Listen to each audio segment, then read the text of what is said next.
Hello and welcome to a live Kerfefe break on Deprogrammed with Carrie Smith. This is still a relatively new channel.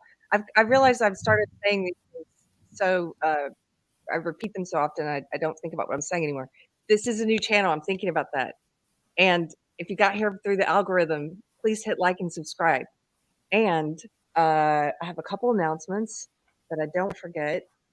If you are in the Texas area, in the Austin area, I'm going to be speaking with Megan Murphy on a panel that she's organized in Austin. It's on Friday, February 10th at 6 o'clock. It's called Women Leaving the Left. There's several other great panelists. I got to talk with them this past week.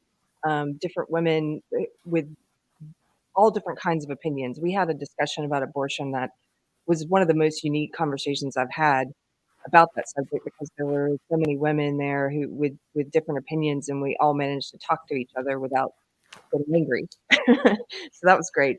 So Friday the 10th, that's that event. And then if you're in the Dallas Fort Worth area, I'm going to the Friday Night Tights party or meetup or whatever it's called, and that's happening on Thursday, the June 16th in Dallas. And you can find out more info from the Friday Night Tights guys, from Gary and Roddick. And I think that's it. So I'm very excited for my guest this morning. It's their first time joining me for Kerfefe Break, but not their first time talking to me. I've done interviews with both these guys. You'll recognize them. Welcome to Deb Fillman and Jason Littlefield. Hello, guys. Hello, hello. Hello. Happy Friday. Happy Friday. So since it's your first Friday, I have to tell you, can you hear that siren? Yes. Yes. Okay. I forget. Are we done? Is that it? It's my new town. My little town has a daily siren at noon, right when I start my videos. I lived in a town like that. I did too. I grew up in a town that had a noon siren. I kind of liked it. I haven't been here long enough that I remember. I was saying I'm going to start all my videos like a few minutes late so we don't hear it, and then I every time I start on time and then we hear it. So I was just making sure that wasn't, the final. Like, this is it. Get out of the room. So Jason, it's been a while since I talked to you, although I just got to see you at the Better Discourse Conference in Texas. Can you tell people who may not be familiar with you a little bit about what you do and where they can find you online? Sure. I guess a little bit about, I'll just pick up where I left off last time. So our last conversation was last May, and what was going on behind the scenes was my job as a social and emotional learning specialist.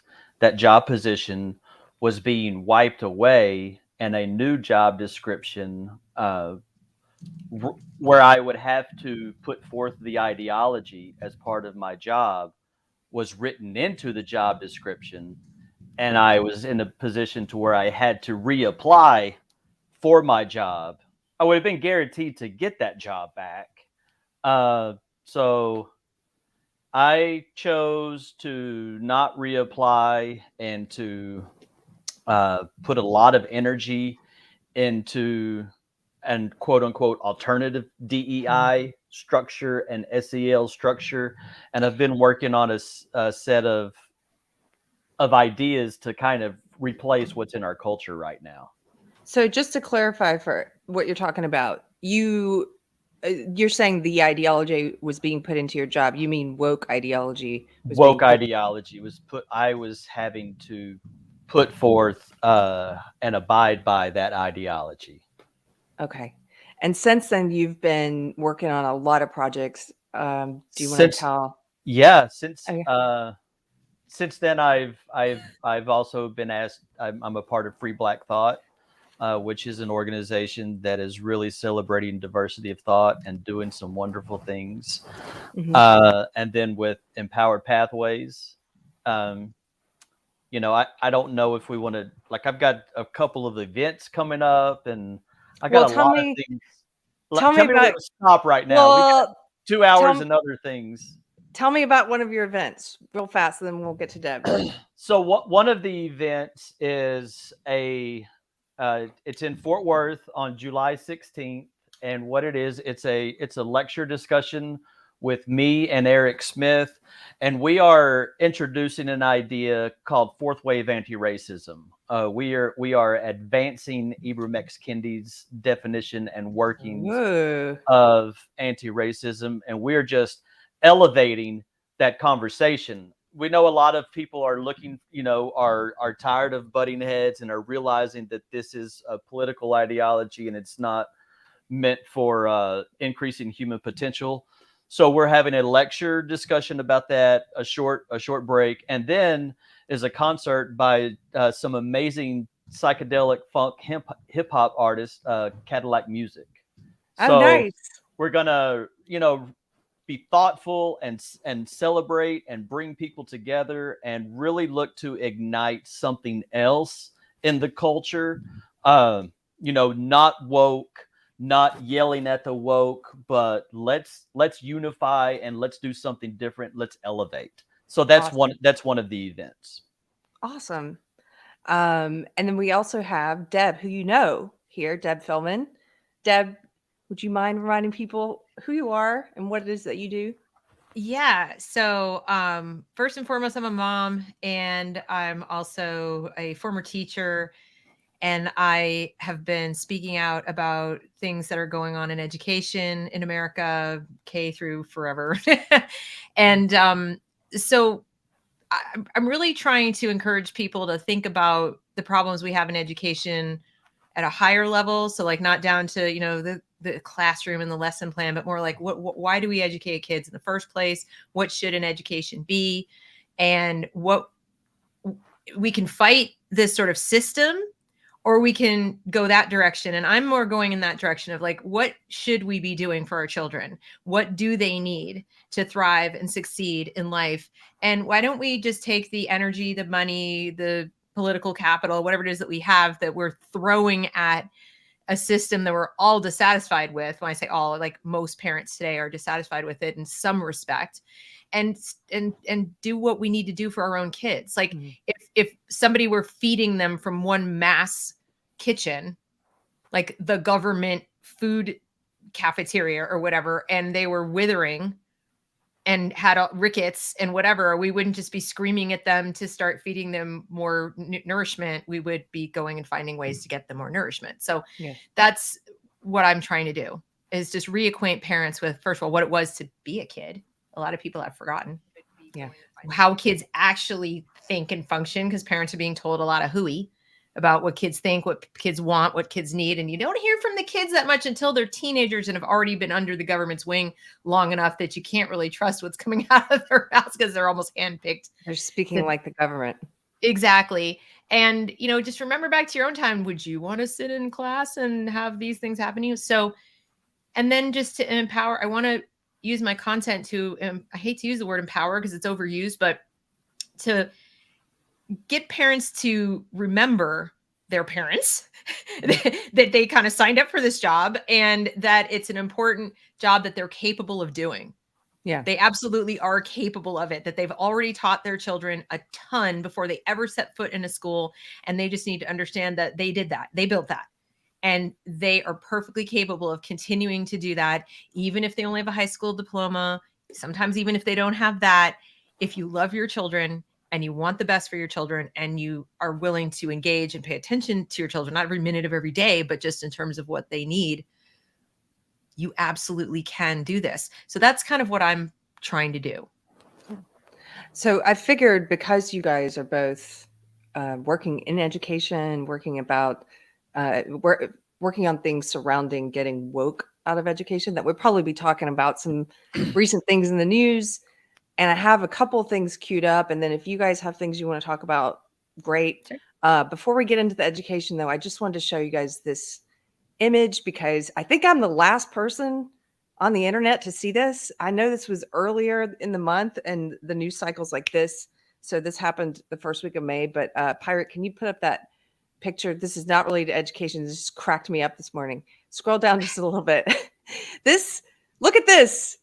This was Hillary Clinton at the Met, and she's wearing this sort of Scarlett O'Hara type ball gown.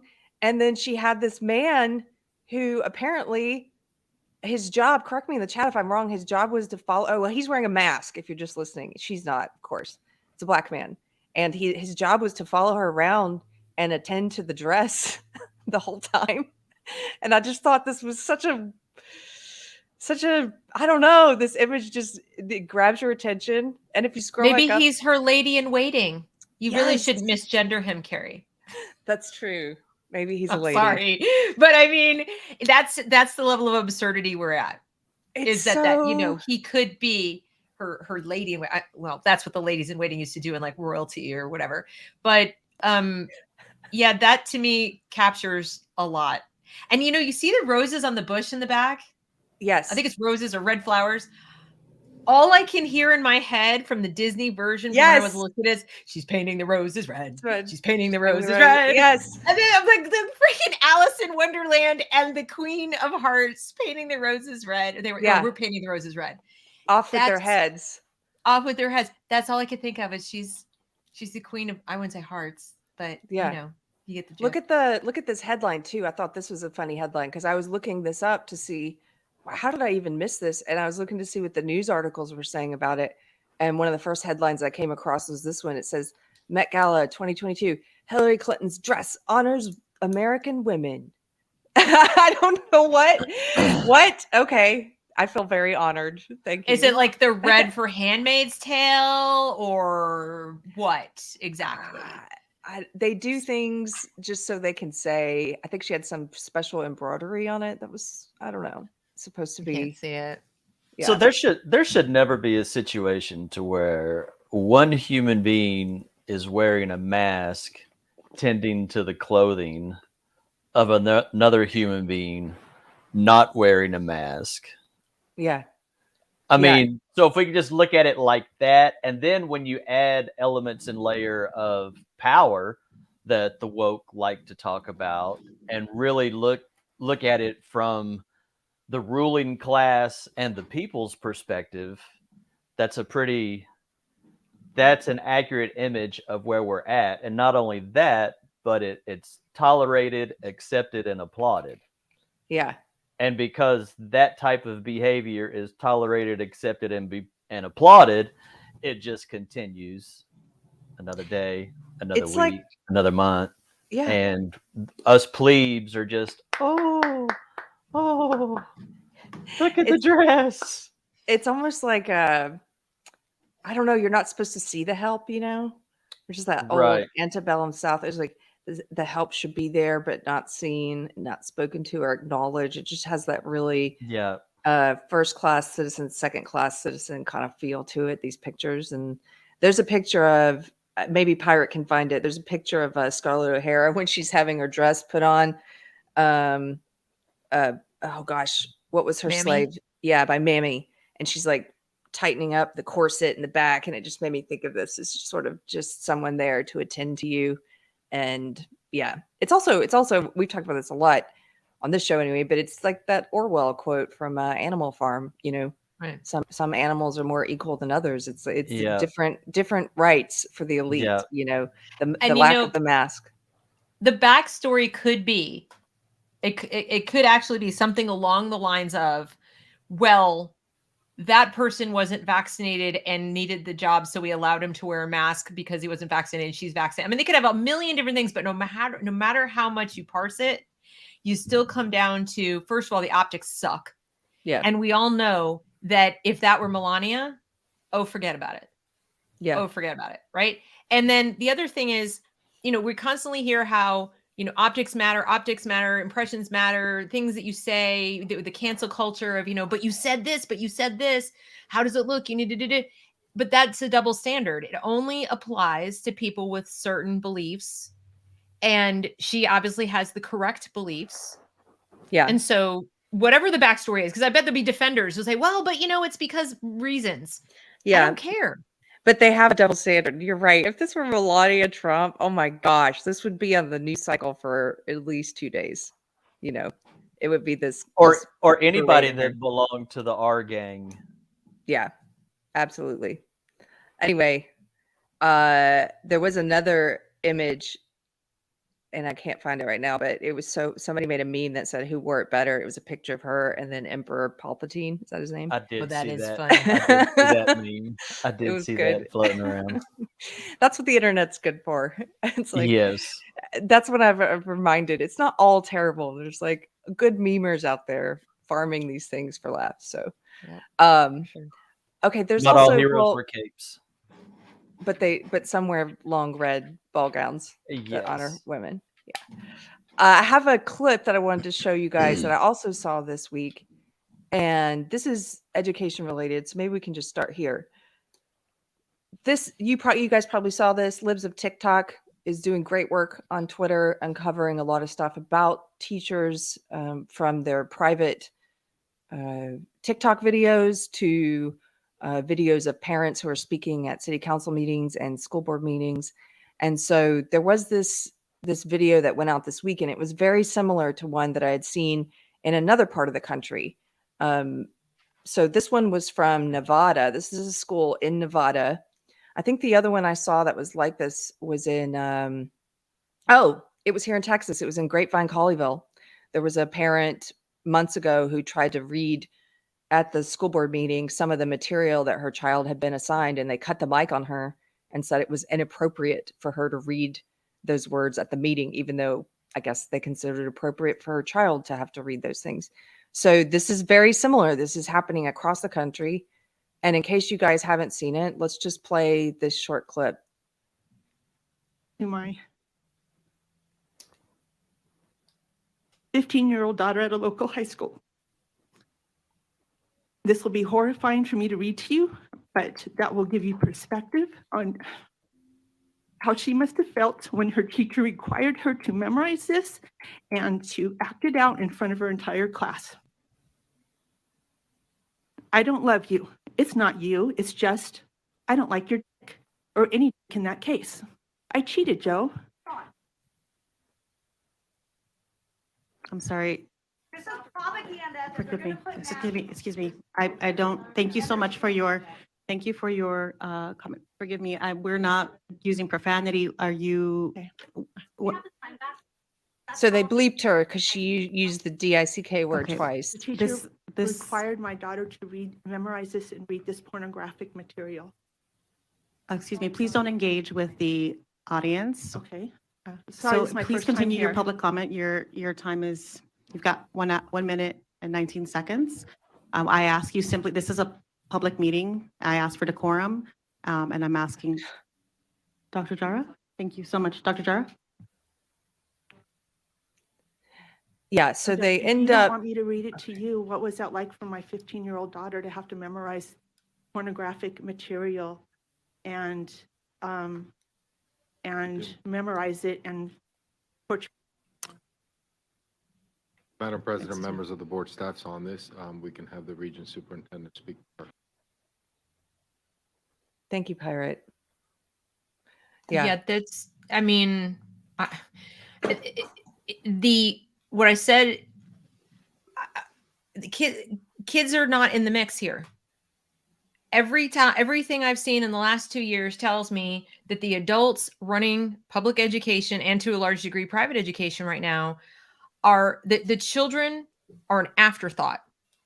They are treated like miniature adults and infants alternately, depending on what the goal of the adults in charge, is at that moment. Which, if you think it confuses us parents, imagine how the children feel, where 1 minute they're treated like peers of their teachers. Tell me your secrets. I won't tell your mom and dad. It's okay. What do you really want? Do you not like your mom? Do you not like your dad? Here, fill out the survey. And that's just completely inappropriate. They're getting down on the same like peer level with this school. Or let me tell you about my date the other day. The teacher, if I can't talk about my sex life and my students and my freedom of speech is being curtailed. I mean, with the law in Florida. So on the one hand, they want to treat them like they're miniature adults who want to hear these things unsolicited, who want to have these conversations. They keep saying the children need this. The children want this. Who said? How do you know? They don't. And then in the next breath, it's like, no, it's too hard. We can't have these standards and we can't have tests and we can't have grades and we can't kick people out because it's just too scary and hard for them. And we need to have lots and lots of social workers in the classroom. Wait a minute. Is my child capable at 15 of memorizing pornographic material and acting it out or role playing it in front of her whole class without any kind of trauma whatsoever. But then somebody commented on her hair and we need to send her to therapy. Yeah. Wait, I'm sorry, what? And understand something. This is by design. This is by design. What's the ultimate goal? The ultimate goal isn't mental health. The ultimate goal is a fracturing of the self, breaking down any sense of integrity of your own boundaries, being perpetually off kilter and confused as to where you stand and who you have to please to be safe. Because when you're in a state of heightened arousal like that, you're malleable. Cults do it, manipulators do it, whether they're manipulative spouse or whatever. Keeping you on edge about what's going to be okay and what do you have to do to be emotionally and physically safe all day is how you make people easy to manipulate. Easy to control. Yeah. That's why Jason, they do it. Did you see that video? I did. Yeah. Yeah. Yeah. It's time for communities to come together and have value checks together. I remember 20 years ago in education, there was a big push for parent involvement, parent school family relationship. Like that was a strategic pursuit and a strategic partnership. What I've noticed the past few years, really, I would say year and a half to 2 years on an accelerated front, there seems to be an us versus them with parents and schools. And a lot of that seems to be driven from schools not willing to accept parents as partners anymore. It's like schools have their hands out. So I feel that school leaders and family and community need to come together and look at the things that we're teaching our kids, look at the values that we're passing on. And is that what's going to be best for them in the long run? Or are we feeding some sort of immediate emotional satisfaction? Are we making decisions for that immediate dopamine hit and to be accepted? Because if that's the thinking process, the ideas that we're kicking down the road aren't very good for us in the long run. Yeah. There is this definite, the pattern I've noticed in all these videos, and it doesn't matter if they're from Virginia or Texas or Nevada, like this one, there is this almost contempt that you can feel from the school boards or some of the city councils towards parents who are there to speak up. And and maybe that part of that is because parents have just started becoming aware of all this stuff that's in their schools, in the public schools in the past couple of years. And so these so-called confrontations at city council meetings and at school board meetings are kind of new. And I feel like the administrators and the teachers, the board members anyway, they're not used to being called out. They're not used to having people there in their face saying, I want to have a say in my kid's education.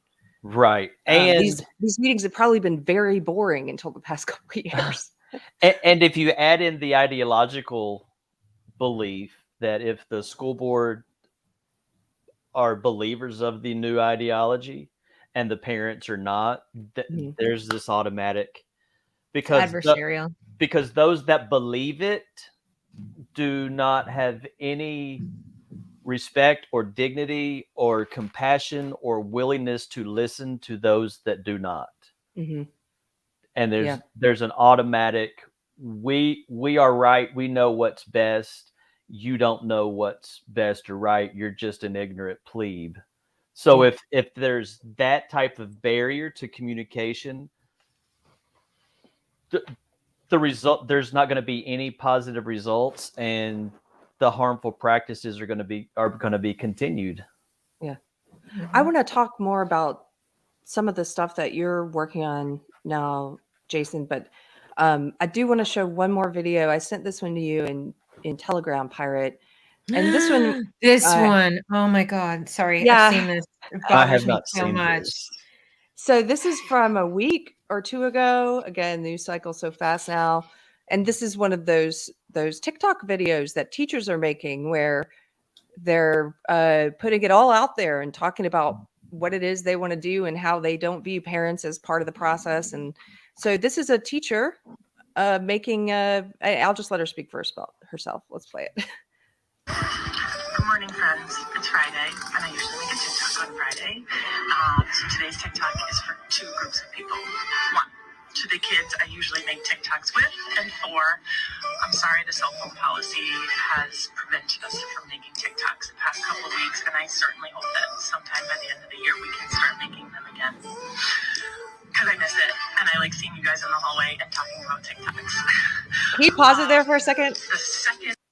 Okay, just first of all, She's flirting with her fucking students. I'm sorry, I had to say it. I can't take it. yes, She's flirting with them. Look at that face. she's flirting with her kids. She's got romance music playing in the background. She's doing these eyes that are sometimes called the romancer.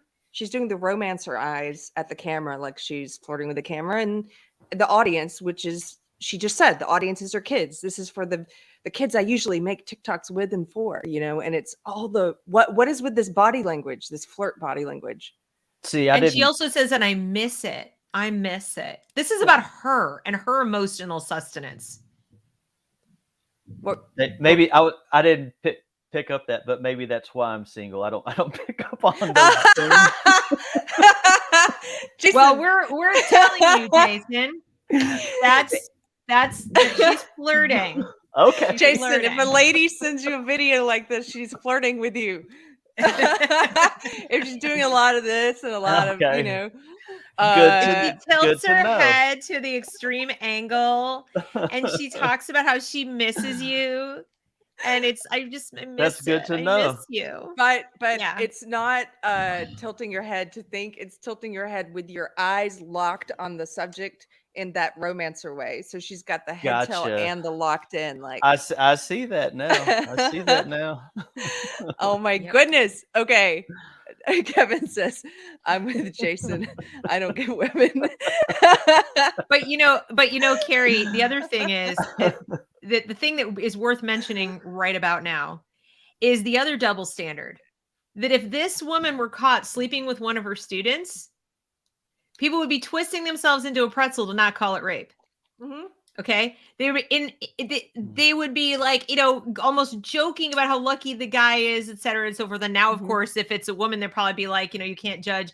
But the point is, if it's a man, people would immediately see that's a problem. If a man did this exact video, They would say, Yeah. I really missed you guys and Okay. making TikTok videos with you, whatever. People would instantly be like, whoa. I would pick What up the- those creep vibes. Yeah. Even Thank I would be you. like, all right, But you're she's a creeper. woman. Right. She's a woman and she gets away with it. There is like something in teaching.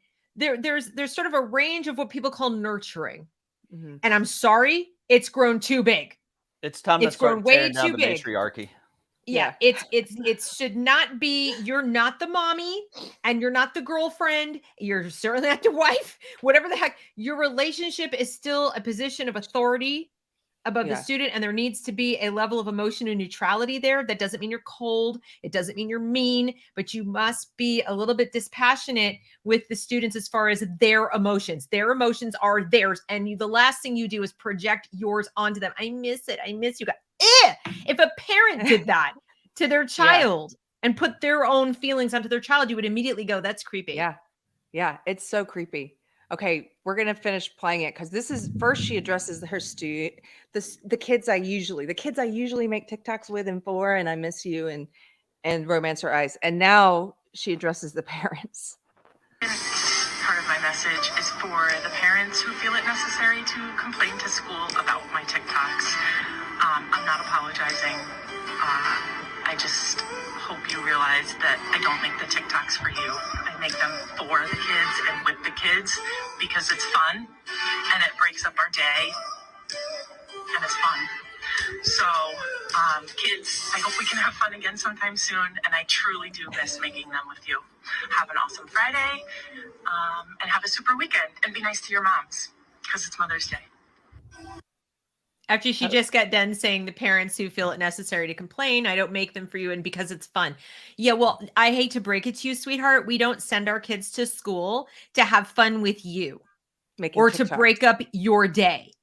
Yeah. You do a job, okay? It's not our day. The day belongs to them and you're paid to be there. They're not. They're required to be there by law. And we're required to get them there by law or we'll get in trouble and you get a paycheck.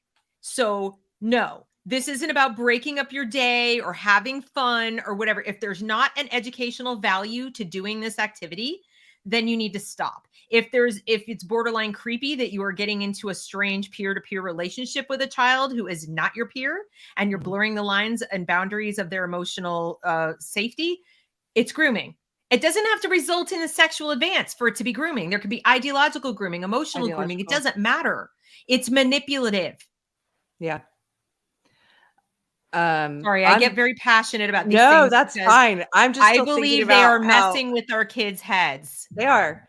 Jason, I'm just still laughing that you didn't know that was flirting.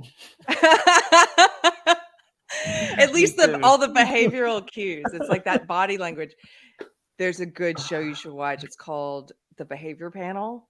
It's these 4 behavior experts and they're amazing. And lately I've been watching, they've been doing some pretty good breakdowns of the Amber Heard testimony and all the nonverbal cues and stuff. So anyway, watch those guys and you'll be able to better tell when a lady's flirting with you. I'll have to check that out. Yeah. Okay. So there's so many of these videos. We could spend the whole hour and a half, whatever, watching these. But I do want to talk about some of the positive ways to change what's happening and for parents to address what's happening and in their schools. And Jason, you've been working on, because you came from SEL. You were an educator for how long? 20 years? 21 years. Yeah. 21 years. Yeah. Can you tell people about, because I know a lot of parents are now familiar with CRT, what it is, how it's infiltrated the schools, but I think SEL is the next thing that parents need to learn about. Can you just do a brief, what is SEL? Sure. Yeah. Parents may recognize the term soft skills or emotional intelligence, maybe character education, those types of things. That's the umbrella theme of what SEL is. When I started, SEL focused on, developing self-awareness, self-management, relationship skills, social awareness. And SEL stands for? Social and emotional learning. How do we cultivate those social and emotional learning skills, which is a fantastic idea. Those are how do we communicate effectively? How do we maintain healthy relationships? What do we do when we get really angry and upset? How do we manage this crazy ass thing called life? SEL is those types of skills. And around 2017 started to be a shift in practice. The trainings and things that I was attending were no longer about what I had just mentioned. Now we were moving into the new racial narrative of these people are privileged and these people are oppressed, whiteness and everything that's really just embedded in the culture now started around 2017 in my immediate workplace. And I started asking questions that did not go well, as we've previously discussed. And fast forward to 2020, the whole national organization, the Collaborative for Academic and Social and Emotional Learning, CASEL, they completely shifted SEL to now reflect the ideology. So now in schools, social and emotional learning is taught from a philosophical lens that the individual is problematic rather than. What do you mean the individual's problematic? Well, the unit, the individual is the problem for, or is the reason for injustice. Individual autonomy is the reason for, the reason why we behave badly. That's the underlying philosophical theme of the ideology. So now SEL is taught from a collectivist perspective.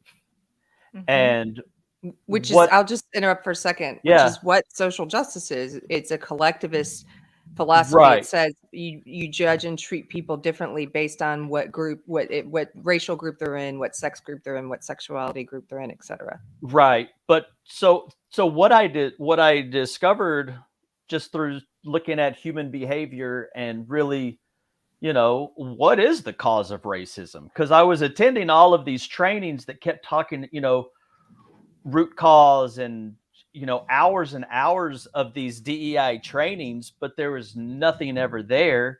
And clearly there is racism in our world, and clearly there is bigotry, and clearly there is all kinds of wrong stuff.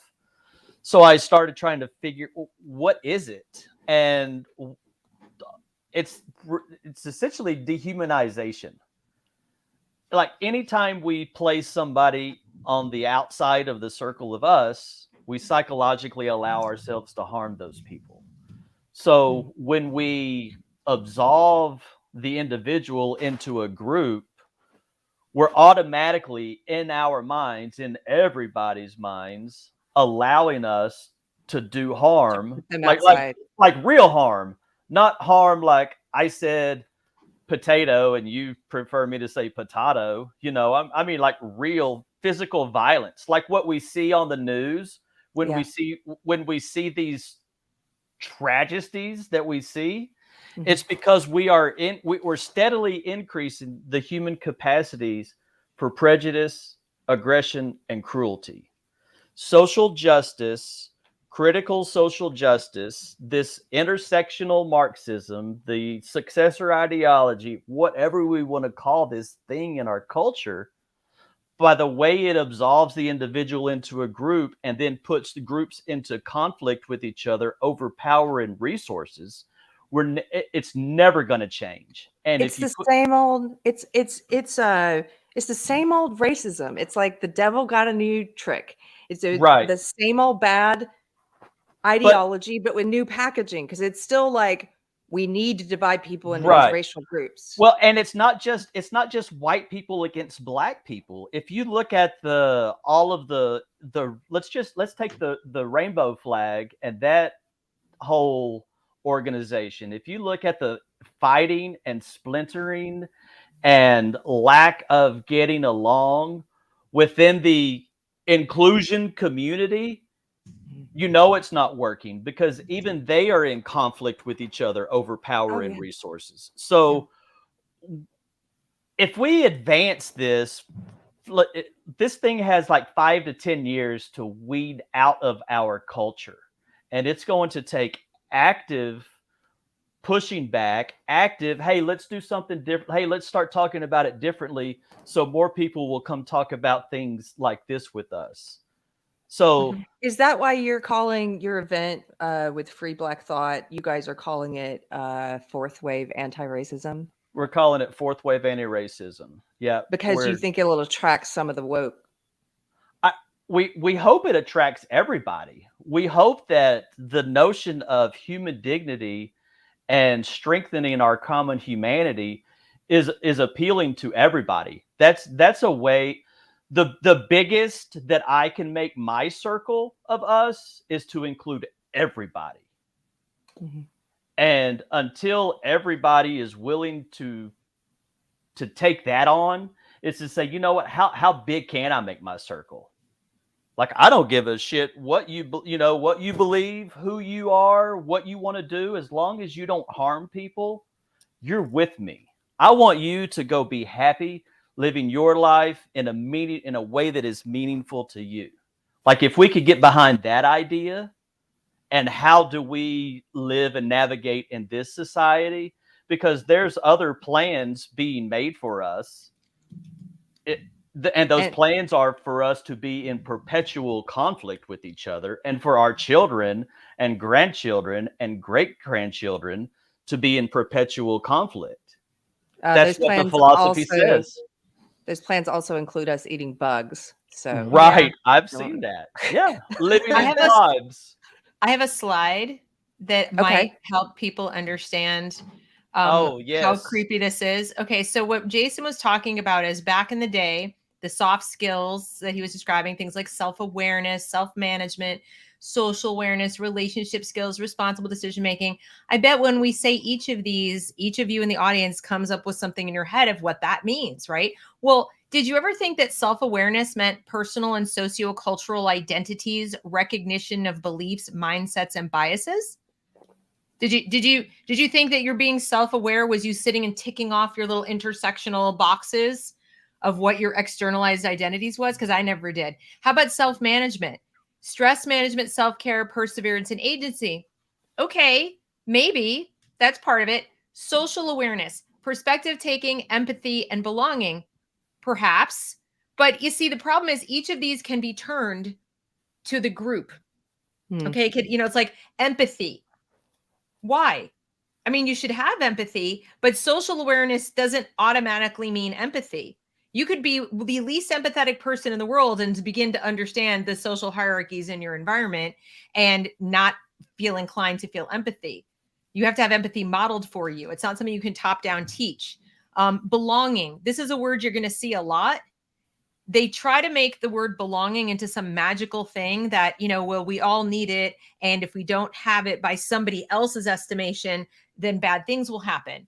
But belonging is something that each of us individually decides, what it means, how much we need it, what it will look like to us, what it will feel like to us. And then, of course, whether we have it or we don't. If somebody comes along and tells you, you don't belong, or, we automatically recognize that as bullying, right? What if somebody comes along and describes feelings you are having that are normal feelings, like, oh, I'm 13 and I don't know, I feel awkward and weird and everything's changing and I have different weird emotions. My emotions are all over the place. And somebody categorizes that to you as, oh, you're not in an environment that contributes to your sense of belonging. And then they come along and hand you a golden ticket. I want to interject here for a second because, and some people are mentioning this in chat, belonging is cult speak, someone said. The social justice world, they're constantly obsessed with manipulating language and controlling your thought through controlling what words you think are appropriate to speak. And they will move on from a word in order to justify, like, saying we haven't done enough yet. There's still all this institutionalized racism. There's still all this institutionalized sexism, et cetera.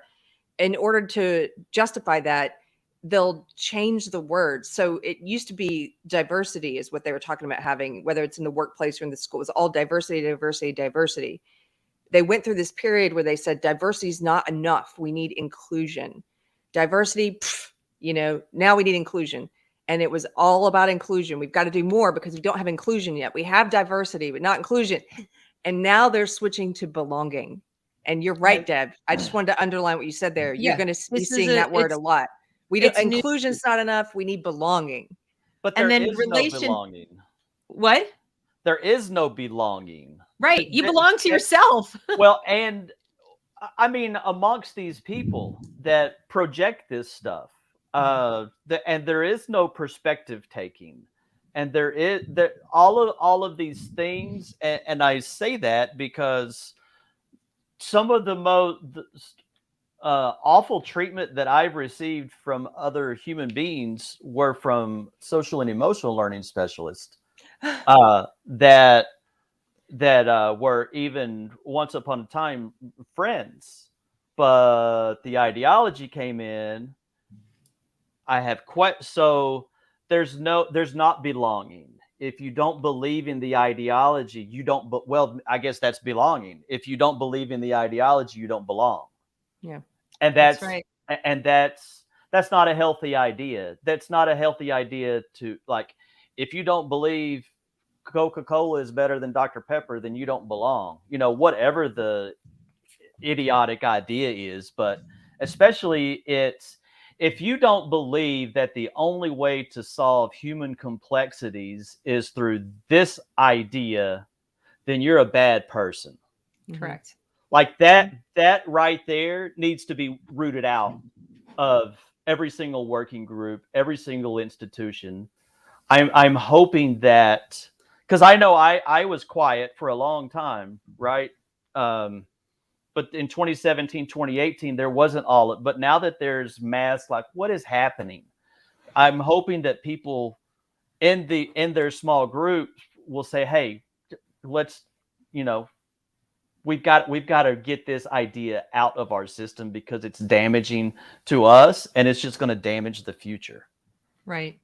And we're also making people dependent. I mean, if you look at things like relationship on the skills, collective, yeah, right, collaborative problem solving, you'll see a lot of like project-based work, inquiry-based lessons in schools, and then co-construction. This is so important. Co-construction, they are actually saying in schools now to our children that they co-construct knowledge, that they co-construct the learning. What? So if you're if you're dependent on other people to literally understand what's right in front of you, to co-construct what you actually learned from something, how do you have any agency at all? Then effective interpersonal communication, that's a trick one. Effective, by their definition, is that you're subservient to what the majority of people want you to think and believe. That is effective communication. You challenge, you debate, you put people in an uncomfortable position with regard to their views, of course, as long as they adhere to the narrative, then you are not effectively communicating. It's so different. These words don't mean what you think they're going to mean. And of course, the final one, they equate responsible decision-making, not with what the individual does to take care of the individual, but with ethical responsibility, distributive justice. Look at that word. Distributive justice. Yeah, distribute. That means taking from people that they think have too much power and resources based on what group they're in, not how much power or resource they have as an individual. That means taking that from them and giving it. It also means punishing people equitably, which means if there are too many children who look a certain way who are getting punished, we need to go find some that look the other way and punish them too. We need to redistribute justice in the school, and you will find kids getting brought up on, like disciplinary actions for the most minor infractions. And when you go and ask about it, because this happened to me with my own kids, when you ask about it and you say, I don't understand, they tell you, well, we have a disproportionate number of children who are getting in trouble who look like this, and we need to fight and combat stigma and make things equitable. And I'm like, on the backs of my child? And yes, that's responsible decision-making by the administration. Yeah.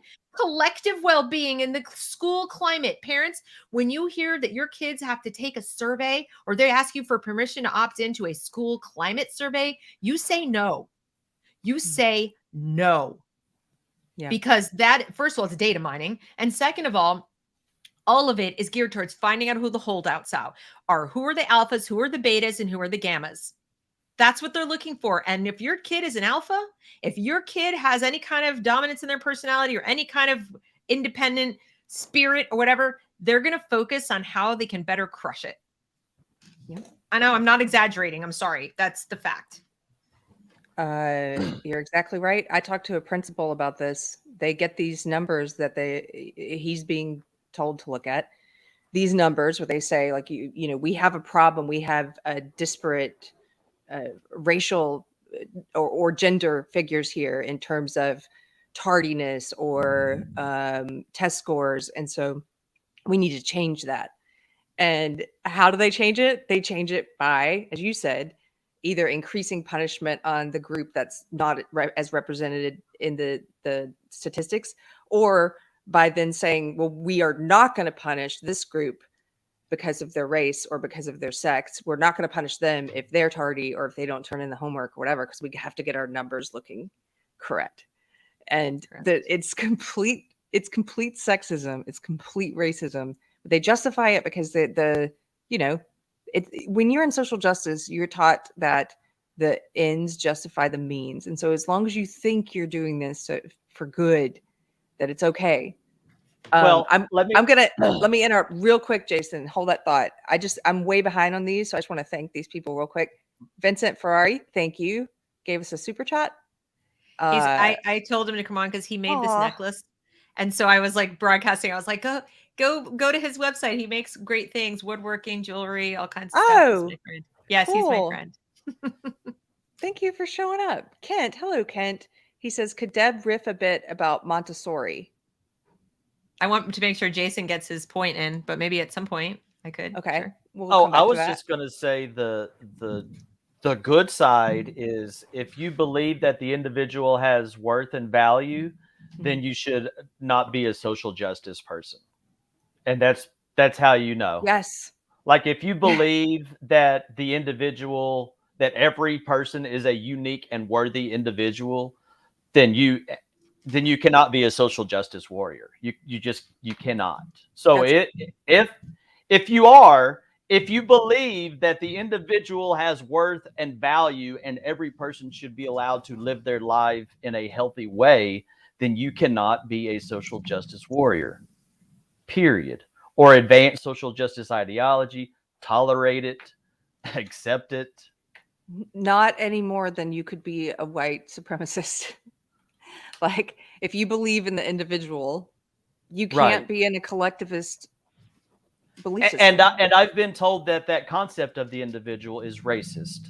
Of course they will say that without explaining what they mean or making an argument. Yeah. I'm like, do you think the people that will be born in 50 years are going to be happy with that decision that you made? Yeah. You know? Deb, can you riff a bit about Montessori? Do you have something to say about it? Yeah, I absolutely do.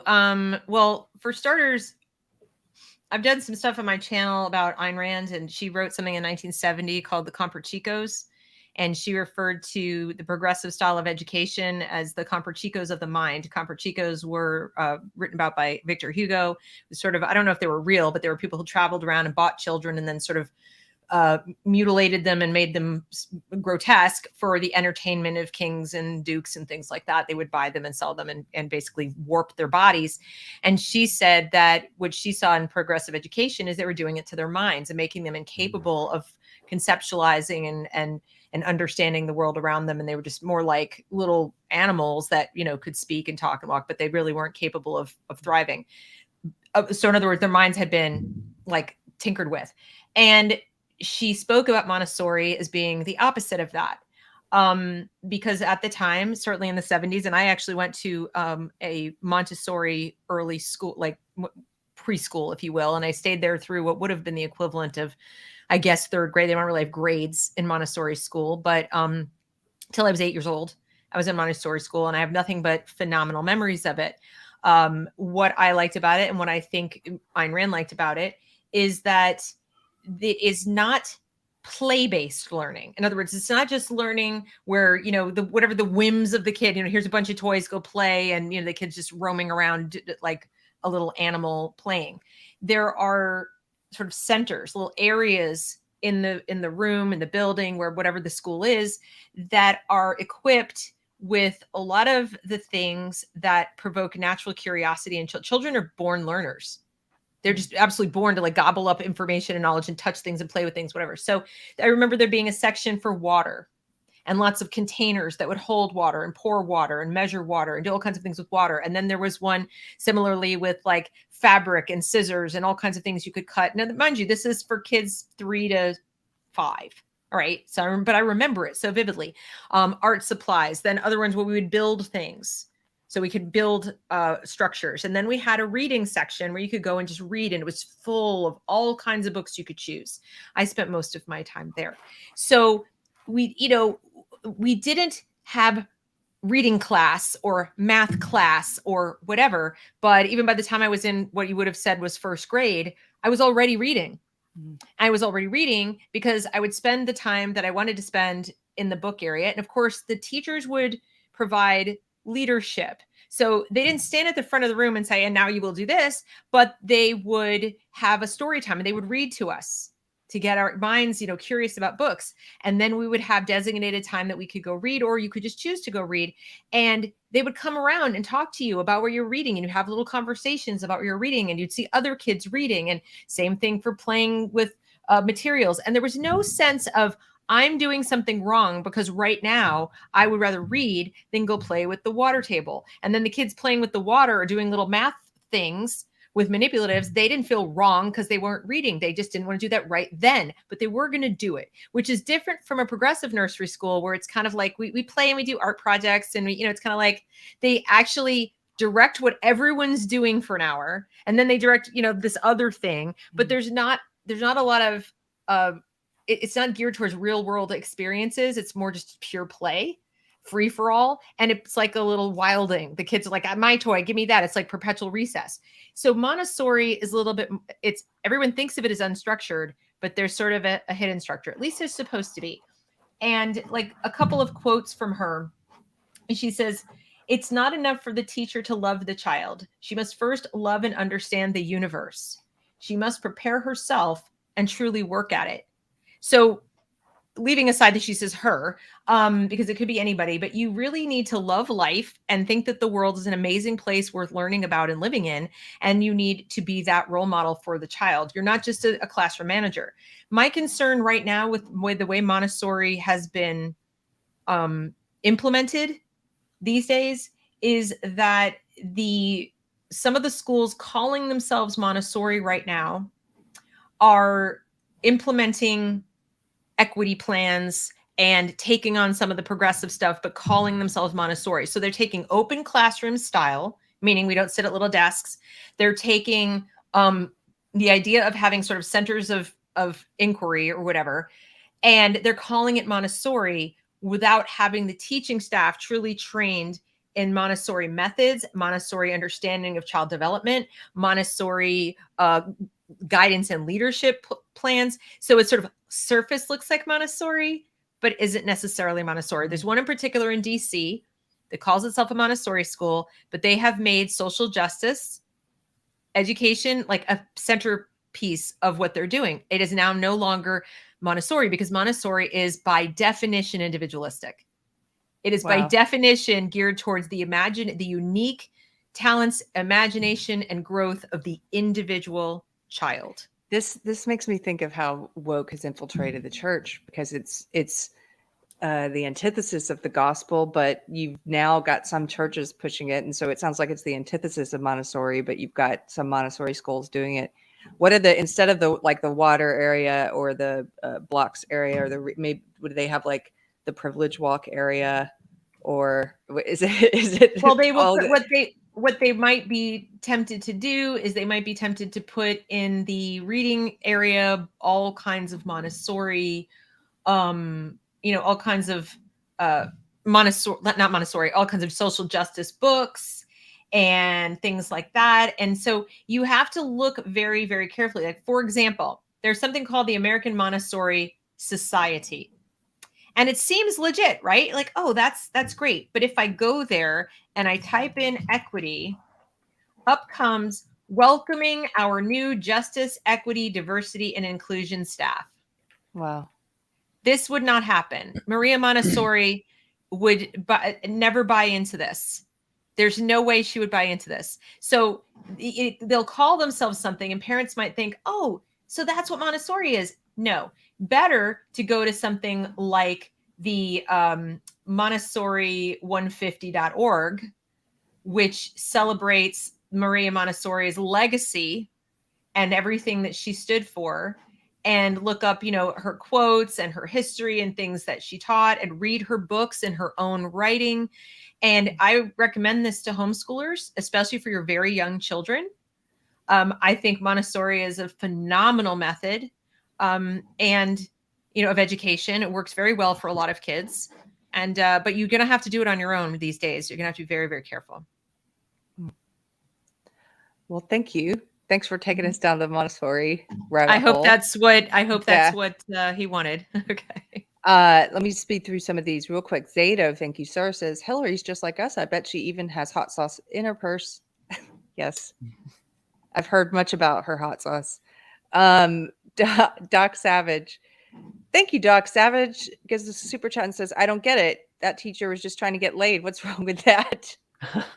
I wish she was my teacher back in the day. Yeah, those are the comments we hear whenever it's a female abuser. That's right. Yeah, I know that's sarcasm, but that's actually, people say that stuff and mean it whenever there's a story of like Mary Kay. That was one of the first ones that went big. Female teachers abusing male students. Chuck Davis. I think we've covered some of this already, but it's a great question. If there's any more differences you guys want to make. Chuck Davis says, "What's the difference between SEL, social justice, and CRT?" I can take a shot at that. Yeah. So basically, CRT is that academic thing that they only teach in law school, blah, blah, blah, blah. Allegedly. Yeah. So it's like a smaller tool. And then social justice is just the overarching theme of advancing the rights for a group. And then SEL is a K-12 vehicle that deals with emotions. So a lot of the social justice and CRT ideas are being embedded and dispersed through social and emotional learning. Now, not all social and emotional learning. I recently co-authored an essay with Eric Smith and is released on the Free Black Thought Substack. But we really break down the different, because there is a SEL that has combined social justice and CRT, and that's called transformational SEL. And that's what happened in 2020. It really kind of no longer became SEL, but it became transformational SEL. I think we have a link to this article you're talking about, by the way. If you can put that one on the screen while he's talking.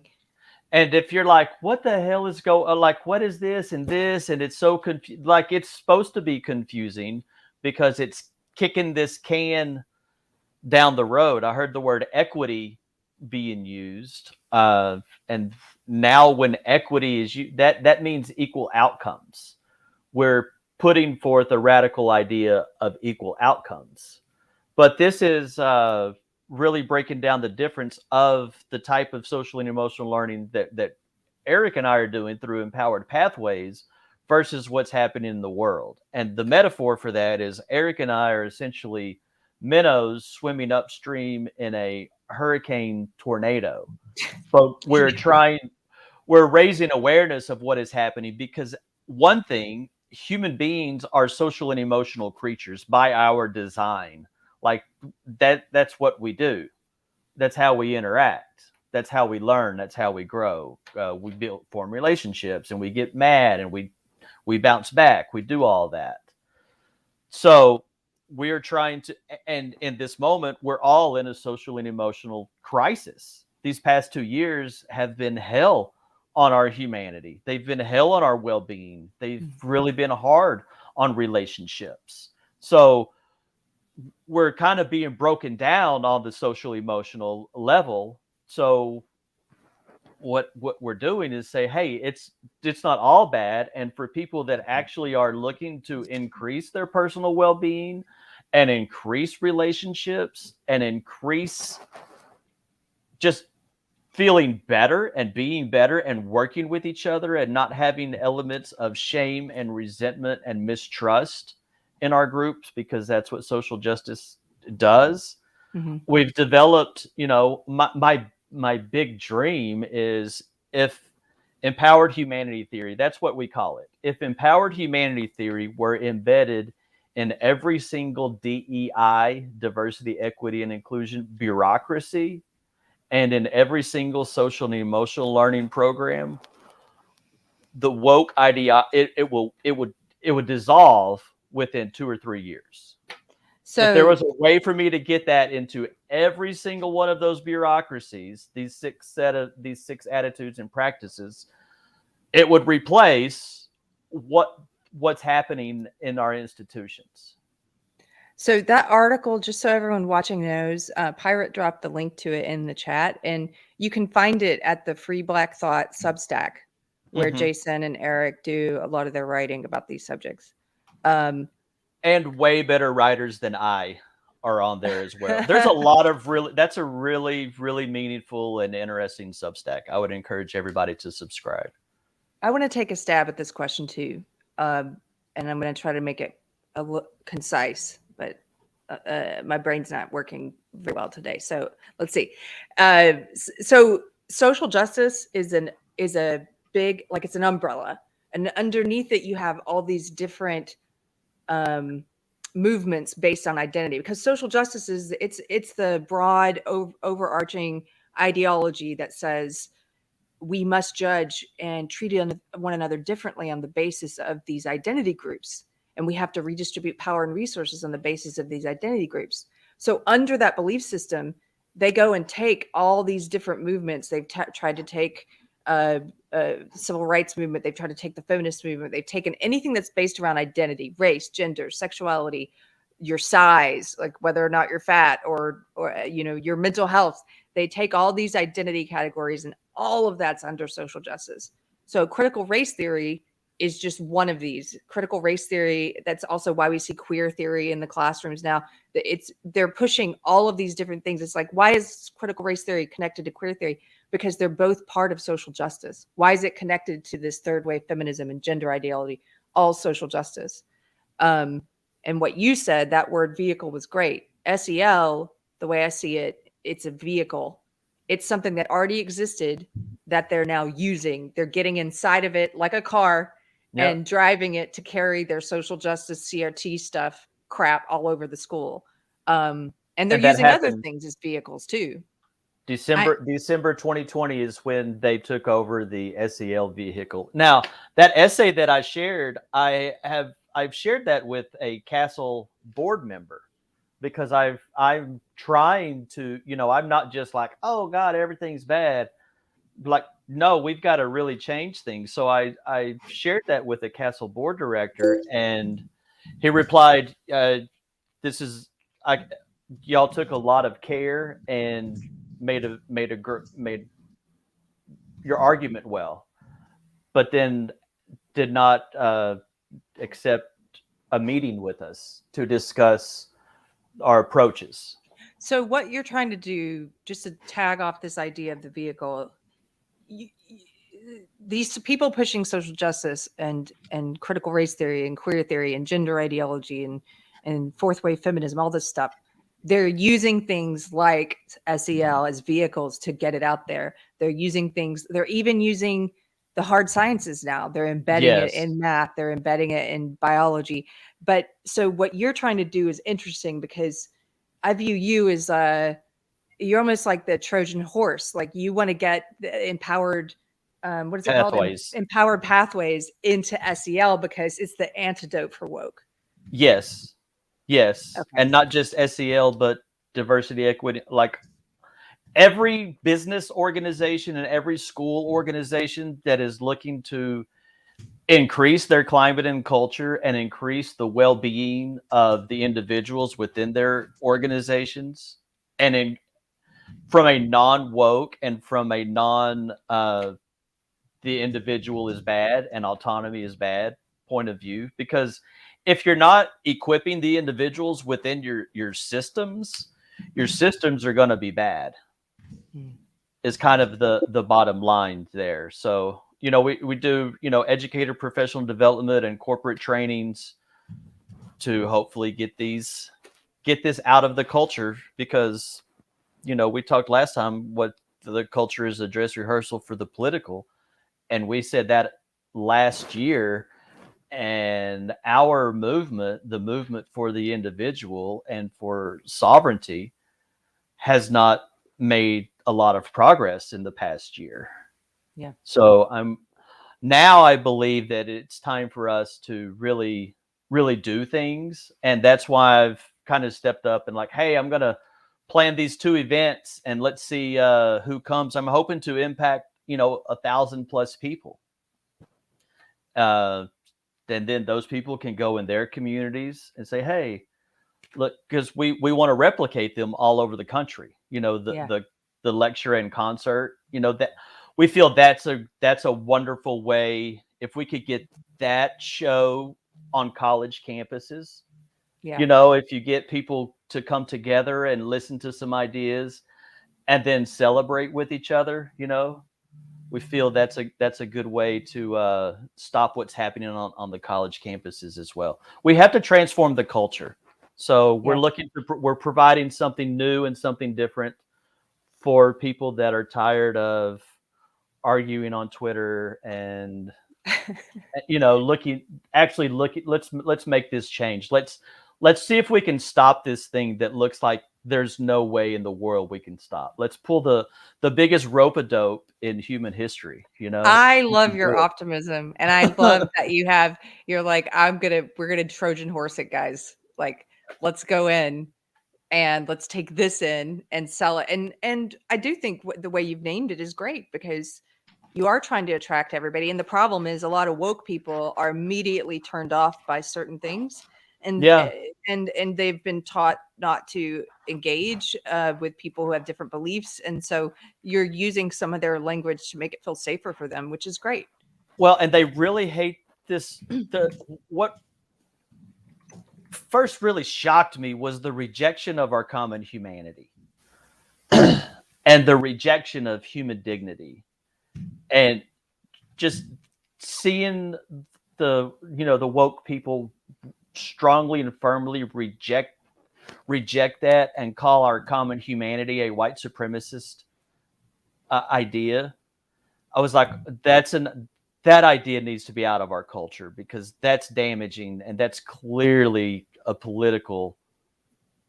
There's no sense behind that, but that was 4 years ago, and so we have to change, and I'm ready to change it now. I'm forcing the issue, Yeah,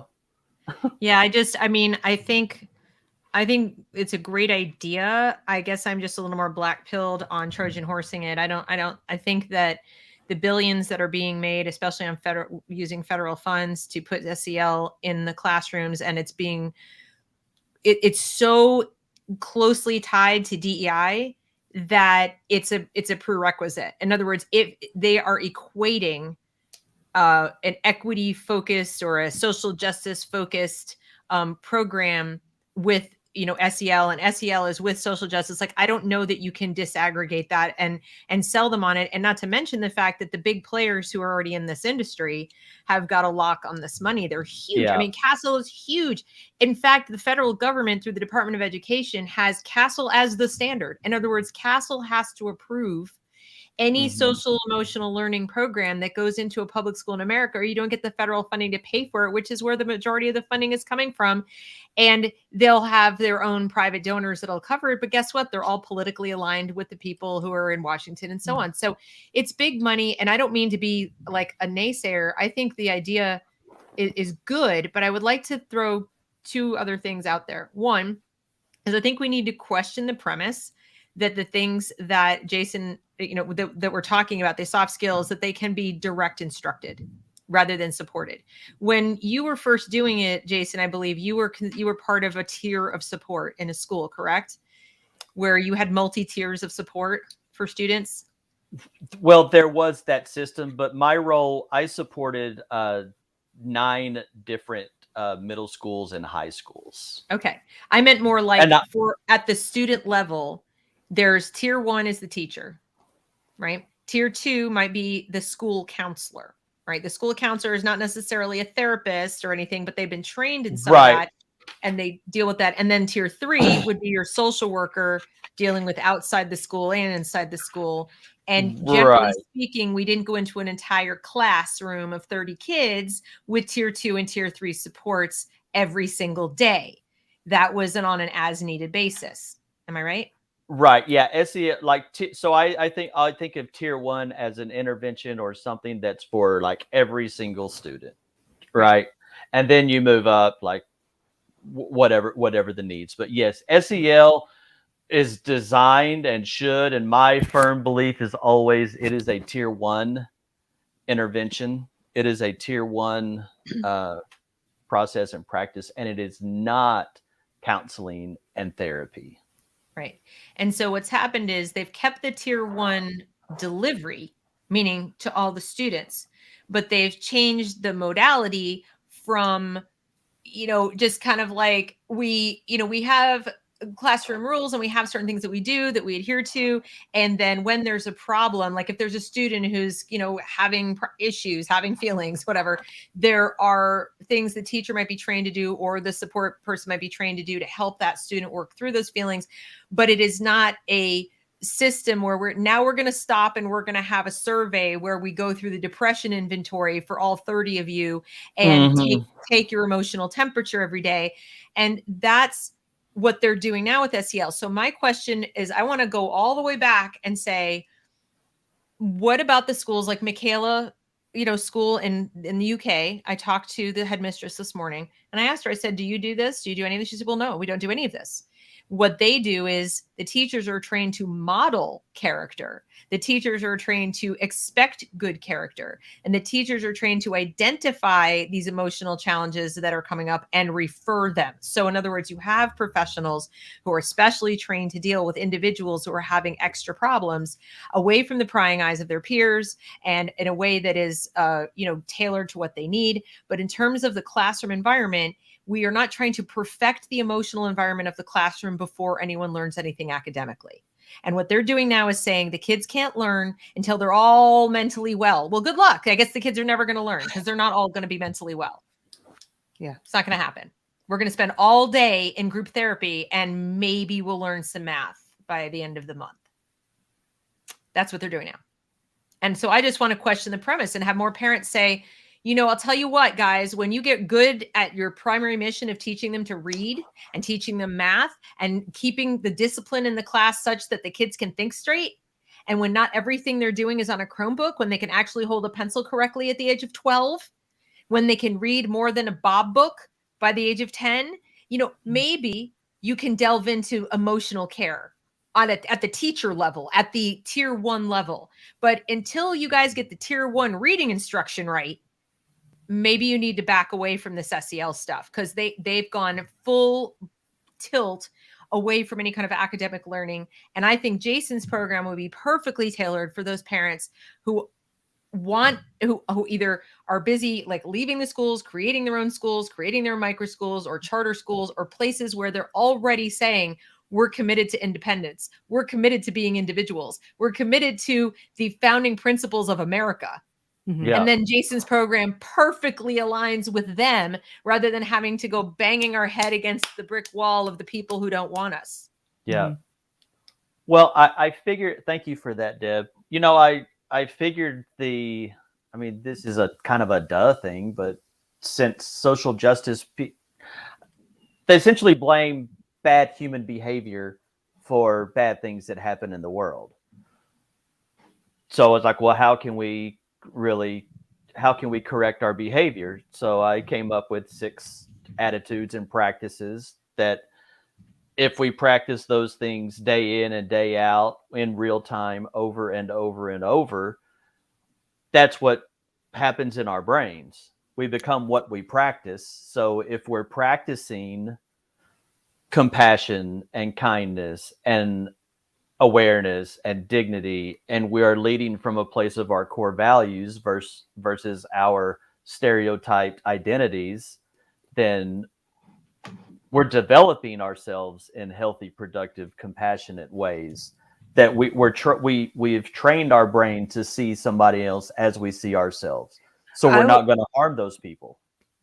I think both approaches are great. I mean, I'm one of those people who I'm kind of like, everyone has a different talent, a different tool, a different lived experience they can speak from, and different people in their life who might be an audience for them to, that might listen to what they have to say.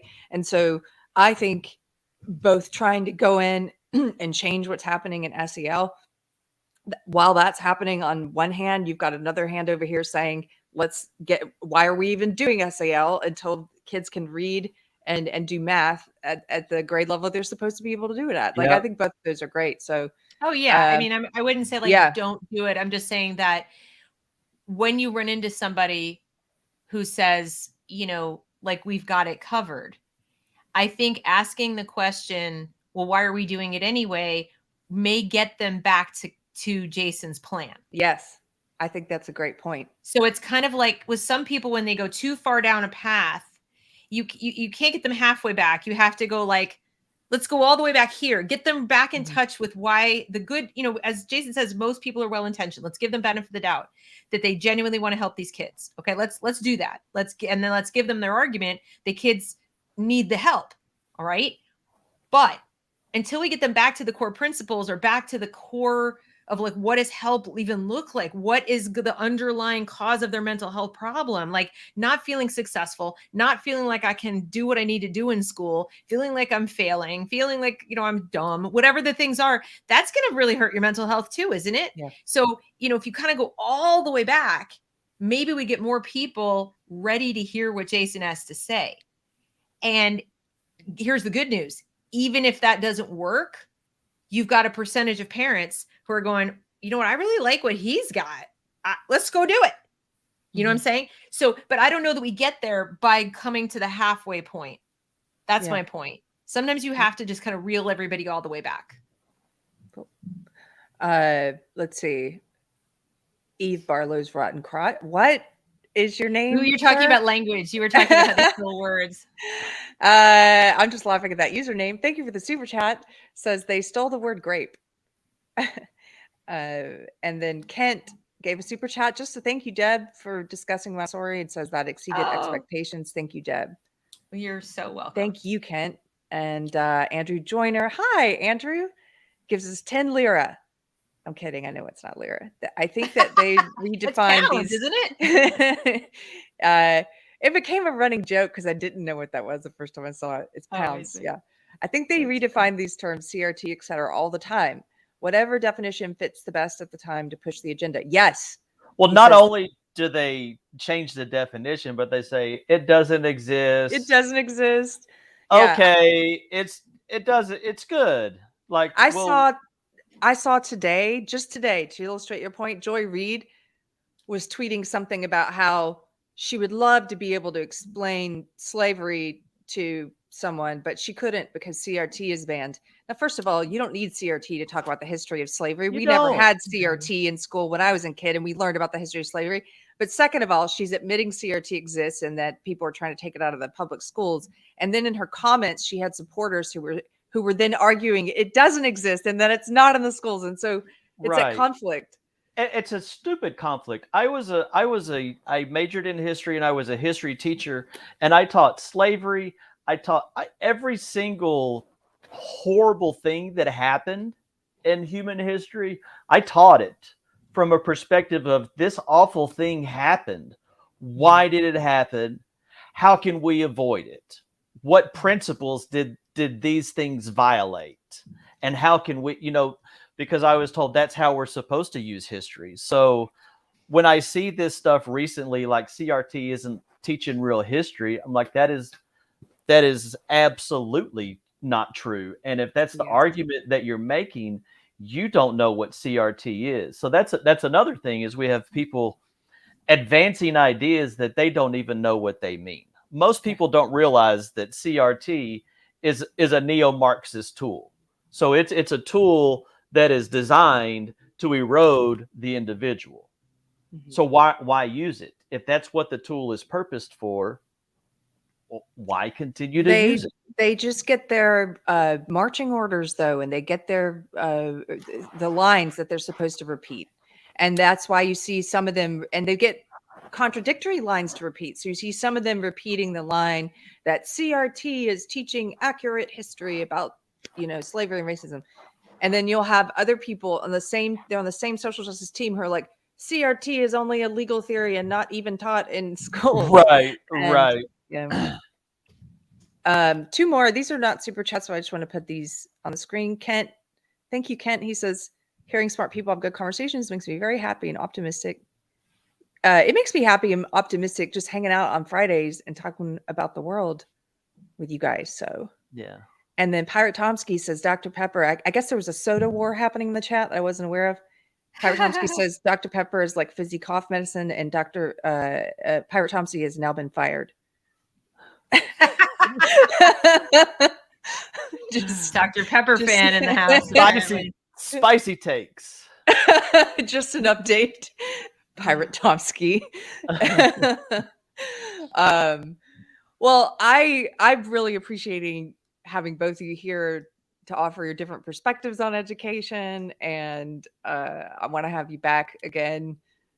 We don't always have to just talk about this topic. I just know that it's what you're both do. It's the work that you do on a daily basis. So I thought it would be That good to it cover it. is. Well, yeah. We also live in this world on a daily basis, and that's a full-time job in itself. Yeah. Well, Jason, you have some ideas, and this probably relates to what you're doing with education, but you were talking to me off camera about how the biggest divide right now is sort of with this false idea that Republican or Democrat matters.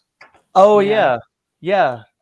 One of the, so I am a non-political person. I have never been a Republican or a Democrat. I realized that was not really the thing that mattered, or the truth, the accuracy, back even in the mid 90s. So I've never had any sort of political attachment. But what I've noticed over the past year or so, because I've really been engaging with people who supposedly think different than me and I'm on the other side. But what I've noticed is that people that defend social justice ideology and people that are on the divide, it's because of political assumptions and attachment. Like political parties and our attachments to a party, and our belief about how evil and bad the other party is. That false dichotomy is preventing us from seeing the philosophical and moral dilemma, existential crisis that we've been talking about for the past hour and a half. So our false attachments and beliefs in this thing called a Republican and a Democrat is preventing us from having these real deep, oh shit, conversations. Yeah. Because of these perceived political beliefs. So I was thinking about that, our opening sentence of the Declaration of Independence, which is, when in the course of human events, it becomes necessary for one people to dissolve the political bands which have connected them together. So my proposal is that we, the people, dissolve those bands. We dissolve that concept of Republican, of Democrat, because that does not matter right now. What matters right now is the individual. How do we feel about is the individual worth and value, or is the individual problematic? And are we going to put forth, postmodernism over the Enlightenment? Right. The Enlightenment, that's where we got these ideas of the free individual. And it took a long time to get to that point, to where humans were able to come into a world, not all over the world, but in this place, and pursue their well-being how they see fit.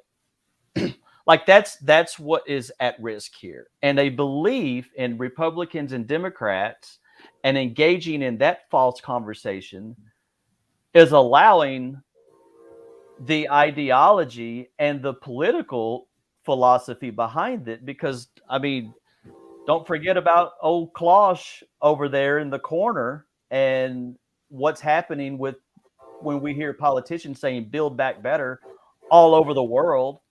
There is a political thing right on our doorsteps. Yeah. So if we can detach, and I know some people are like, oh, there has to be a political solution. There has to be the only political solution that I can think of is if for the next 2 election cycles, if everybody voted libertarian, because that would vote everybody out of office. If we really want political change, you vote everybody from the federal to the national level out of office. And if we agree, so if everybody agreed, imagine for the next 2 years, if everybody said, you know what, I'm not going to be Republican, I'm not going to be a Democrat. This thing called the United States of America, it's a pretty cool thing. I want to save it, and I want to pass it on to my kids. I'm going to vote libertarian. I'm not going to argue with people online about politics. I'm going to get out and I'm going to have conversations, and I'm going to love people, and I'm going to show compassion, and I'm going to put some really good things out into the world. That's how we have to break free from these chains that have held us back. And that Republican and Democrat, liberal, conservative fighting is the thing that's holding us back right now. Mm-hmm. I absolutely agree with you. We've been talking about this for a couple of years now, that it's not about right and left. It's about individual versus authoritarian, individualism versus collectivism. And they keep us squabbling over race and political party and sexuality and all this stuff, so that they're able, as one uniparty, to just take advantage of the people, to continue to spend money of our of the future generations, even not even money that we're going to be paying back, and to get us into conflict and, limit our individual rights, to limit our liberty, to limit our freedoms, our ability to go work without being told by the government that we can't, or that we have to get a shot or whatever. So I completely agree with you. I don't think, however, well, when it comes to elections now, I don't care as much about the national ones anymore as I used to, because I don't trust in election integrity anyway. And I don't think it matters that much. I don't know. I'm very focused though now on the local elections. So like school Those boards, matter. city Your councils, sheriff. those matter a lot. Your sheriff, those matter a lot. Yeah. But if we are going to talk about the one I care less about, the national ones, I'm just voting based on which candidate I think is the most liberal. And it happens to have been a few Republicans the past couple elections I've voted in. Like my first time I've voted for Republican was 2018. And it was because Ted Cruz is the more liberal of the two candidates. And he doesn't want to take away my right to own a gun. He doesn't want, he doesn't want to push woke authoritarian collectivist CRT ideology in schools. So that makes him the more liberal candidate. And so that's how I've been approaching it, I guess. It's just a case by case basis. But I don't know about you. It sounds like, are you both, Deb? You're a libertarian, right? Yes. And like small L, I participate in my local party at the county level, because as you pointed out, the closer to home you are, the more it matters, so to speak. Mm-hmm. But on a national level, I tend to vote libertarian if there's somebody who's remotely viable. State level, national level, whatever. You get up to the top. And like I said, my policy is I just want them both out. So I tend to try to get the percentage up of libertarian votes. We can get it up above 20%, things like that. You start getting closer to sending them a message. And that's been my goal. My conscience gets in the way of voting for people who where I know I'm holding my nose, or I know it's a uniparty. Yeah. I know it's a farce. And yet I don't want to not vote. So that's why I end up, voting libertarian, because at least somebody has articulated the principles of liberty that I stand for. And I don't even see that most of what you see on the party platforms of the two parties are not principles, they're policies. And I think most people forget there's a giant difference. So rather than saying, we stand for X principle, and then all the policies we might think up have to be measured against that principle, like individual rights are sacrosanct. Okay, does this policy infringe on individual rights? Okay, probably not a good idea, right? Or at least we have to reconcile that. We have to reconcile it. We can't just pretend it's not there. But when you read both parties' platforms, it's like, we believe in doing X. We believe in keeping Y. We believe in funding Z. That's a policy. That's a policy. And yes. They don't articulate principles. And I have a really hard time casting my lot with people who are in a way kind of a cipher, because if you don't stand for something specific that we all can clearly understand what it means, it's not, you can't change the meaning of it next week. You can't, tweak it. So that's not what we meant. What? And when you say we're going to fund X, but then the next week it's $1 trillion, like funding means that, or conversely, funding means only for the subset of people that we like. It's a bait and switch. It's bribery. And I just can't support it. Can't do it. So that's an example of Republican versus Democrat is a false. It's a false Exactly. narrative. It's a false Yep. narrative for divide and conquer purposes, and it has half of the country divided in a way that if we were to be aligned by our principles and values, that division would be like 90%, at least 90% us, Mm-hmm. and 10% of what we're calling like woke or left or all of that. Like if every individual would identify what principles and values that they are with and get with that, we might be better off. It's but we're so many people, they just fall into tribalism. I've tried really hard when I started walking away from the woke cult. I didn't want to fall into another tribe. And so I'm aware that that's human nature. And it's been really important for me to not just become like, I mean, I ended up voting for Trump the second time around, but I wouldn't say I was like on the Trump train, you know. If you followed me on social media, it wasn't like rah rah Trump all the time. It was, here are some things I do like that he's doing, here are other things I don't like, but I don't want to get on that train. I don't want to get on a Republican train. And I want to make space for people who are leaving the left, like I did, to choose any variety of paths. Like, you don't have to end up a Republican or conservative, or not that there's anything wrong with that if you do, but there are people who, like myself, I still use the word liberal because a lot of my policy positions are still liberal. They're changing, some of them, but I don't know. It's hard to put a label on it. And I think people need to be aware, you know, don't fall into that trap when you're leaving one. If you are lucky enough, if you're in a cult or a system of belief and you're lucky enough to find and claw your way out of it, the last thing you want to do is fall into another cult, you know, or another completely rigid way of just walking in lockstep, you know, with a group of people. Yep, exactly. So, exactly. Somebody asked a question of me about Texas. I'm not sure where it went, but they were asking, I think it was Kevin Anderson was asking about, oh, here it is. George P. Bush, sorry. George P.W. I think the runoff is on Tuesday, actually. He's running against Ken Paxton for Attorney General. The guy I wanted is not in the runoff. I got to interview the guy who wrote Texit and Daniel Miller, and I really like Daniel Miller, but I don't care. I don't really care about George P.W. I'm done with Bushes. I'm just kind of like, I see the name Bush and I'm like, kind of done with dynasties, and I don't like that. Did you see W's gaffe yesterday or the other day? No. Don't do what I did. What? Oops. Like, you know, this one man say like it like invaded a country, say like whatever. I can't remember his exact words, but he basically described what he did in Iraq, but he's pointing at Putin. And it was kind of like say what? Wait, what? Can you pull it up?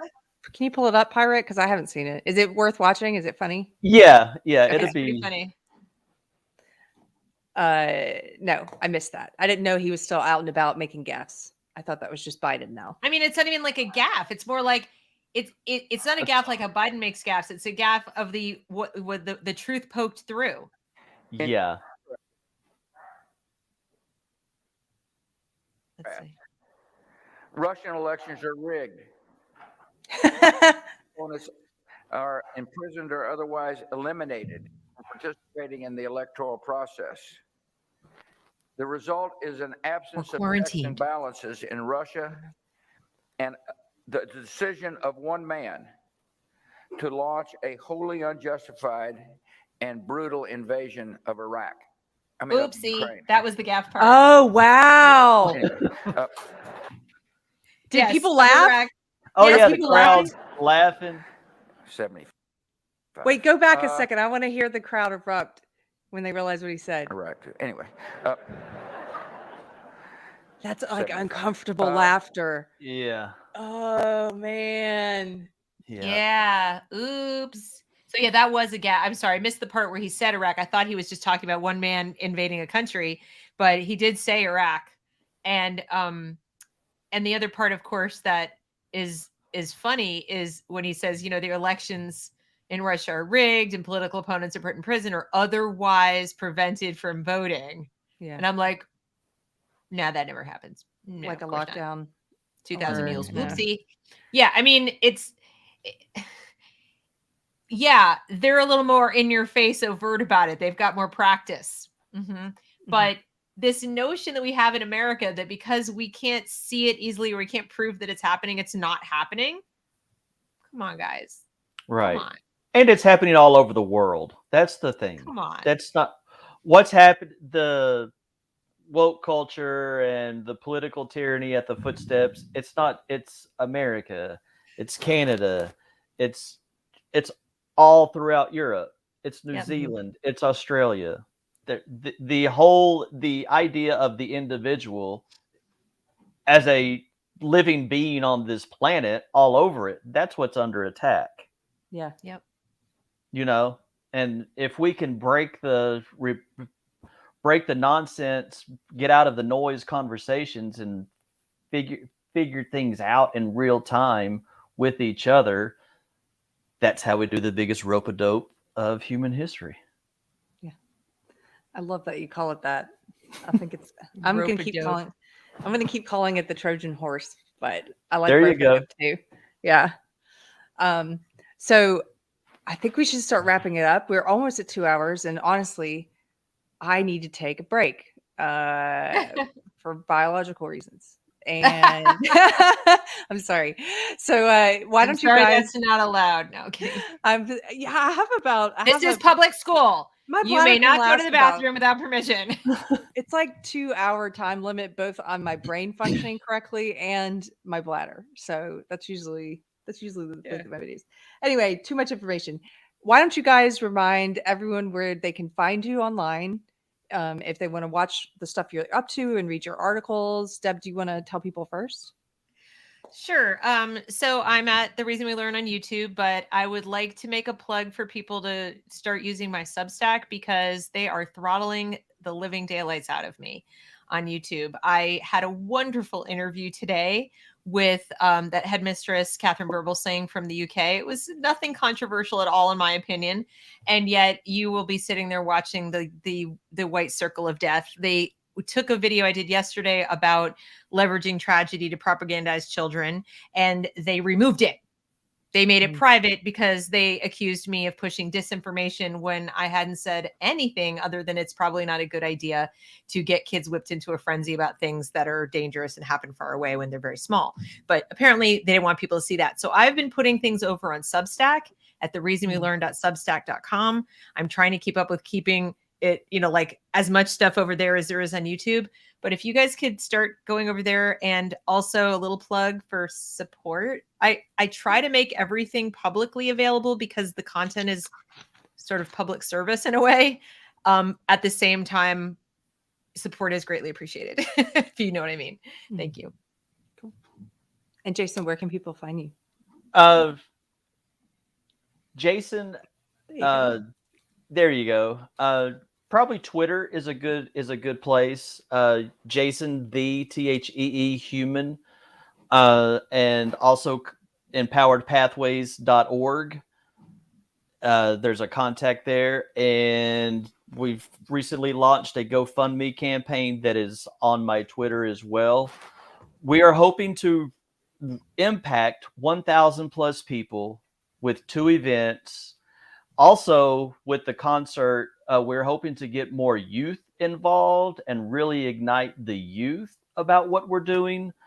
So that GoFundMe campaign is really crucial right now. And anything over $250 comes with a tax receipt because Empowered Pathways is a nonprofit. So you can get tax credit for combating wokeness. How sweet is that? That's great.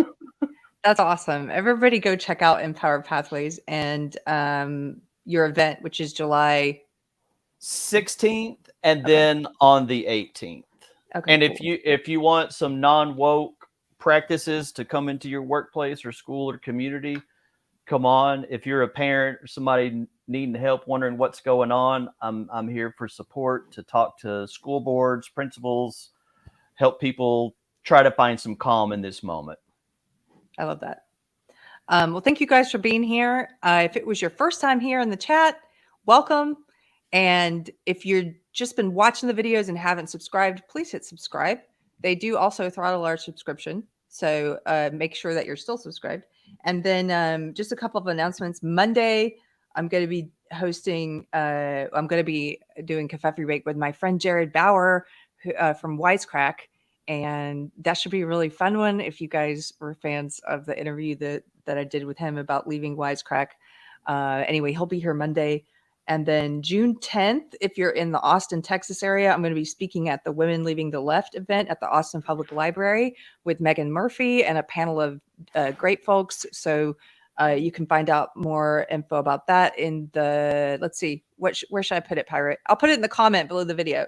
And then if you're in the Dallas-Fort Worth area, on Thursday, June 16th, I'm going to the Friday Night Tights meetup. So I hope to see some of you guys there. And I think that's it. Thank you guys for hanging out. Well, thanks for having us. Have a happy Friday. You too. We should have a siren at the end of the video. For real. It's like bathroom siren. Yeah. That's a good one.